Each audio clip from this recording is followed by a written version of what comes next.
तहरीक लब्बैक और हुकूमत के दरमियान होने वाले मुआहदे में कौमी असम्बली में आज करारदाद पेश की गई। हुकूमत ने पहले तहरीक लब्बैक से मुज़ाकरात किए, मुआहदा किया, फिर उसे कलअदम करार दिया। तहरीक लब्बैक को तहलील करने की कार्रवाई शुरू की, बैंक अकाउंट्स मुंजमद करने का ऐलान किया और कहा गया कि कोई करारदाद पेश नहीं होगी, मुज़ाकरात भी नहीं हो रहे। मगर चंद घंटे के बाद हुकूमत ने कलअदम तहरीक लब्बैक से मुज़ाकरात शुरू कर दिए और मुज़ाकरात के 3 राउंड्स हुए और फिर हुकूमत ने तहरीक लब्बैक से एक और मुआहदा कर लिया।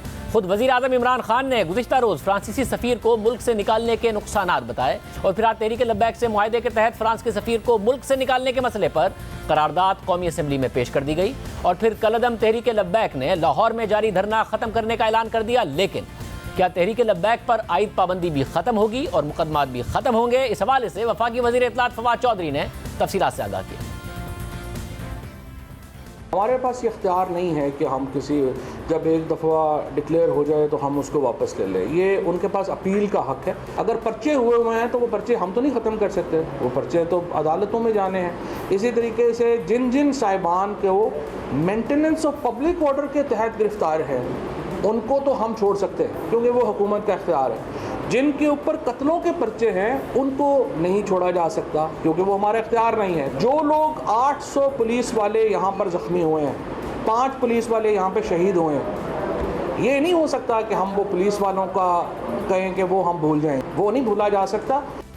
दूसरी जानिब कलअदम तहरीक लब्बैक से किए गए मुआहदे पर अमल दरामद के लिए कौमी असम्बली का आज हंगामी इजलास बुलाया गया क्योंकि गुज़िश्ता रोज़ हुकूमत ने कौमी असम्बली का इजलास जुमेरात 2 बजे तक के लिए मुलतवी कर दिया था। मगर फिर आज हंगामी तौर पर कौमी असम्बली का इजलास तलब किया गया जिसमें पीपल्स पार्टी शरीक नहीं हुई और पीपल्स पार्टी के चेयरमैन बिलावल भुट्टो जरदारी ने मौक़िफ़ इख्तियार किया कि हुकूमत ने कौमी असम्बली को किसी मरहले में एतमाद में नहीं लिया। अब वो असम्बली के पीछे छुपना चाहती है। खराबी वज़ीर आज़म ने पैदा की है, वही ठीक करें या घर जाएं। आज कौमी असम्बली में हुकूमती रुकन अमजद अली खान ने प्राइवेट मेंबर की हैसियत से करारदाद पेश की जिसके मुताबिक ये ऐवान मुतालबा करता है कि फ्रांसीसी सफ़ीर को मुल्क से निकालने के मसले पर बहस की जाए। तमाम यूरोपीय ममालिक बिलुमूम और फ्रांस बिलखुसूस को इस मामले की संगीनी से आगाह किया जाए। तमाम मुस्लिम ममालिक से मामले पर सैर हासिल बात की जाए और इस मसले को इज्तिमाई तौर पर बैनुल-अक़वामी फोरम्स पर उठाया जाए। करारदाद के मुताबिक ये ऐवान इस बात का भी मुतालबा करता है कि बैनुल-अक़वामी ताल्लुकात के मामलात रियासत को तय करने चाहिए और कोई फ़र्द, गिरोह या जमात इस हवाले से बेजा गैर कानूनी दबाव नहीं डाल सकता। यह करारदाद पेश की गई जिसके बाद वज़ीर मुमलिकत बराए पार्लिमानी उमूर अली मोहम्मद खान ने यह मामला खुसूसी कमेटी के पास भेजने का कहा जिसके बाद स्पीकर कौमी असम्बली असद कैसर और साबिक वज़ीर आज़म शाहिद खान अब्बासी में तल्ख़ कलामी भी हुई। बाद में शाहिद खान अब्बासी ने मौक़िफ़ इख्तियार किया कि यह करारदाद नाकाफ़ी है, इस मामले पर ऐवान में बहस की जाए। ये करारदाद मुतफ़िक़ा होनी चाहिए थी। कल आपने हाउस ख़त्म किया, आज सुबह आपने हाउस बुलाया, आपको ये तौफीक नहीं हुई कि अपोजिशन से बात तो कर ले कि हाउस बुलाने का मकसद क्या है। ये करारदाद नाकाफ़ी है।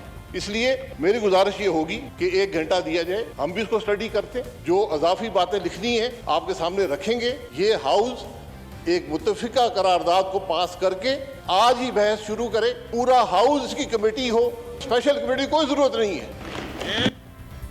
जिस पर वज़ीर मुमलिकत बराए पार्लिमानी उमूर अली मोहम्मद खान ने मौक़िफ़ इख्तियार किया कि तहरीक लब्बैक से मुआहदे के तहत करारदाद पेश की गई है, इसे कमेटी के पास जाने दें। हुकूमती मोअज़्ज़ज़ अरकान गए हैं और जो TLP के वहाँ मोअज़्ज़ज़ दोस्त थे उनके बीच में जो नेगोशिएशन हुई है वो मनोअन ज़्यादती या कमी के यहाँ पे ये लेके आए हैं ये प्राइवेट मेंबर।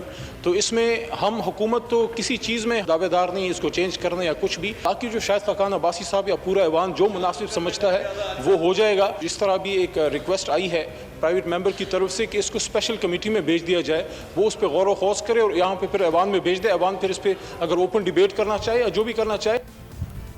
साबिक वज़ीर दाखिला और नून लीग के रहनुमा एहसन इकबाल ने वज़ीर आज़म की अदम मौजूदगी पर सवालात उठा दिए।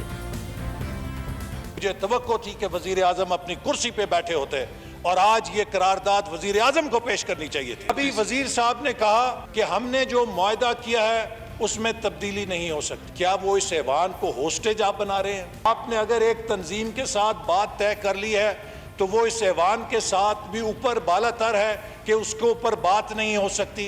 सॉरी, फिर हम यहाँ पर बैठे क्या कर रहे हैं? फिर हमें घर पे चले जाना चाहिए। जब तक ये कार्रवाई जारी है मैं मुतालबा करता हूं कि प्राइम मिनिस्टर को पाबंद करें कि यहाँ पर बैठे रहें। हुकूमत को हदायत करें कि ऑपोजिशन के साथ बैठे, इत्तफाक राय के साथ एक करारदाद लेकर आए, बेशक सुबह के इजलास में पेश की जाए, लेकिन ये करारदाद इत्तफाक राय के साथ आनी चाहिए। बिल्कुल। इस मामले पर वफाकी वजीर असद उमर ने रद्दमल देते हुए कहा कि अपोजिशन इस मामले पर शिरकत करना चाहती है तो हमें इस पर कोई एतराज नहीं, जिसके बाद स्पीकर कौमी असम्बली ने इजलास जुमे तक मुलतवी कर दिया। जितना मुझे इस बात का यकीन है कि ख़त्म नबूवत और नामूस रिसालत मेरे ईमान का हिस्सा है, मुझे उतना ही यकीन है कि ये एहसन इकबाल साहब के भी ईमान का हिस्सा है। ऑपोजिशन भी शिरकत करना चाहती है, हमें इसके ऊपर कोई एतराज़ नहीं है। अगर ये इसमें ज़रा सा और टाइम भी लगता है, कल तक भी अगर चला जाता है, हमें इसके ऊपर एतराज़ नहीं है। हमें बैठना चाहिए, साथ बैठना चाहिए। मुझे यकीन है कि हम एक आवाज़ से बात कर सकेंगे और जो उसके बाद कमेटी को रेफर करना है वो कमेटी के पास जाए। मेरे ख्याल में आप आपस में एंगेज करें, एक दूसरे के साथ सेटिंग करें और वो तकफीका डॉक्यूमेंट जो भी हो सकते हैं लेके आए। The house is adjourned to meet again on Friday. अहम बात यह है कि कल हुकूमत ने तहरीक लब्बैक से मुज़ाकरात किए, जिसके तहत आज कौमी असम्बली में करारदाद पेश की गई। मगर 5 दिन पहले जब तहरीक लब्बैक को कलअदम करार दिया गया तो वज़ीर दाखिला शेख रशीद ने कहा था कि कौमी असम्बली में कोई करारदाद पेश नहीं की जाएगी। कौमी असम्बली में कोई करारदाद नहीं। कौमी असम्बली में ये एतजाज ने अच्छा सवाल किया है, कोई करारदाद नहीं आ रहा। अब हुकूमत अपने मौक़िफ़ से पीछे हट गई है। आज करारदाद पेश की गई कि फ्रांस के सफ़ीर को वापस भेजने से मुताल्लिक असम्बली में बहस की जाए, जबकि कल ही वज़ीर आज़म ने कौम से खिताब करते हुए कहा था कि ऐसा करने से नुकसान हमें ही होगा। TLP ये कह रही है जो फ्रांस में हुआ, फ्रांस के एम्बेसडर को वापस भेजा जाए, उनसे सारे राब्ते ख़त्म कर दिए जाए। क्या उससे ये रुक जाएगा? क्या उससे क्या तो कोई गारंटी है कि उसके बाद उनकी शान में कोई गुस्ताखी नहीं करेगा? मैं आपको गारंटी करता हूं कि अगर आप ये करेंगे, इसके बाद किसी और यूरोपियन मुल्क में यही होगा। आज़ादी के राय पे नाम पे वहां उन्होंने ये एक आज़ादी राय का इशू बनाया हुआ है। क्या फिर उसके एम्बेसडर को भी हम वापस भेजेंगे? 50 मुसलमान मुल्क हैं, कोई भी इस तरह नहीं कर रहा, कोई वहां कहीं मुजाहरे नहीं हुए, वो भी नहीं कह रहे कि एम्बेसडर को वापस भेजो। जब हम फ्रांस के एम्बेसडर को वापस भेज के ताल्लुकात तोड़ेंगे उनसे, इसका मतलब कि यूरोपियन यूनियन से हम ताल्लुकात तोड़ेंगे। हमारी आधी टेक्सटाइल की एक्सपोर्ट्स है वो यूरोपियन यूनियन में जाती है। जब टेक्सटाइल आधी रह जाएगी एक्सपोर्ट, हमारे रुपए के ऊपर प्रेशर पड़ेगा, रुपया गिरेगा, महंगाई बढ़ेगी, गुर्बत बढ़ेगी, तो नुकसान हमें होगा, फ्रांस को कोई नुकसान नहीं होने लगा। जुर्म कहीं और हो, हम अपने ऊपर खुद को हमला कर दें, ये कौन सी अकल और समझ है? हुकूमत इस पूरे मामले पर एक मौक़िफ़ देती रही, कार्रवाई करती रही, वक्त गुजरता गया। हुकूमत न सिर्फ कार्रवाइयों से पीछे हटी बल्कि अपने मौक़िफ़ से भी पीछे हटती नजर आई। नवंबर 2020 में फ्रांस में गुस्ताखाना खाकों की इशाअत के खिलाफ तहरीक लब्बैक सड़कों पर निकली, फैज़ाबाद में धरना दे दिया और फिर हुकूमत ने तहरीक लब्बैक के साथ मुज़ाकरात की और मायदा किया कि हुकूमत फ्रांस के सफ़ीर को 2 से 3 महीने में पार्लियामेंट से फैसला साजी के जरिए मुल्क बदर करेगी। हुकूमत फ्रांस में अपना सफ़ीर तैनात नहीं करेगी। फिर उसके बाद एक बार फिर फरवरी 2021 में तहरीक लब्बैक ने अपने मुतालबात के हक़ में एहतजाज की कॉल दी। फिर हुकूमत ने तहरीक लब्बैक से मुज़ाकरात किए और मुआहिदा किया। तहरीक लब्बैक ने नवंबर 2020 के मुआहिदे पर अमल दरामद के लिए हुकूमत को 20 अप्रैल की डेडलाइन दी और फिर 20 अप्रैल आने से पहले ही तहरीक लब्बैक ने फिर एहतजाज की कॉल दे दी, जिसके बाद हुकूमत ने एक्शन लिया। मगर अब हुकूमत ने फिर से मुआहिदा कर लिया है, यानी पहले मुज़ाकरात किए, फिर मामले को क्रैकडाउन से हल करने की कोशिश की, आखिर में दोबारा मुज़ाकरात करने पड़े और बात मुआहिदे की सूरत में ख़त्म हुई। और यही होता आया है 4 साल से कि हुकूमतें एक्शन लेती हैं और फिर बात मुज़ाकरात पर ख़त्म हो जाती है।